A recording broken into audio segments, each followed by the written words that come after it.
Cheveux au vent, horizon dégagé, ce matin, Georges ne boude pas son plaisir. Regardez par exemple là, on passe là.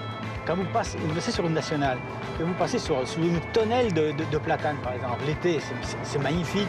À bord de sa Morgane cylindrée, pas question de prendre l'autoroute. Georges aime prendre son temps et quand il peut, c'est la nationale qu'il emprunte.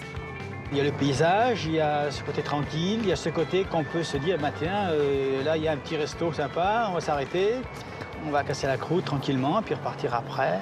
Et une route qu'il affectionne particulièrement, c'est la Nationale 7. Ce matin, il rejoint d'autres passionnés venus célébrer l'historique route des vacances à Pouglézo.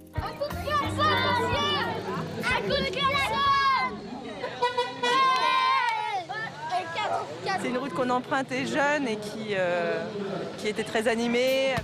Il y a à peine 15 ans, des milliers de personnes l'empruntaient encore pour partir en vacances. 994 km entre Paris et Menton via la Bourgogne, l'Auvergne et la vallée du Rhône.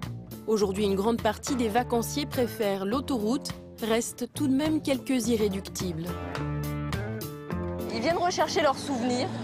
C'était quand même des belles époques. On n'avait sans doute pas le stress qu'on a aujourd'hui. Les gens étaient plus zen sur la route, s'amuser. On est là pour faire la fête et aller lentement. Retrouver l'ambiance d'antan, mais aussi redécouvrir les régions françaises. C'est comme l'occasion de suivre toute l'histoire de France et puis de découvrir la France de façon plus profonde et plus sympathique que de la traverser d'un trait sans s'arrêter, quoi. Et puis, quand on descend dans le sud par la Nationale 7, c'est une évolution de saveurs, de terroirs, de tout, jusqu'à la mer. Et c'est bien l'esprit du relais des 200 bornes à Pouilly-sur-Loire. Cette auberge située au bord d'un ancien tronçon de la Nationale 7 est un rendez-vous incontournable des passionnés. Il paraît même qu'ici on retrouve l'âme de la route.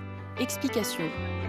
C'est la joie de vivre, la légèreté, la gaieté, tout ce qui inspirait les années 60, les vacances, la liberté. C'est comme on dit dans le coin, on a un mot, ça s'appelle arcandé.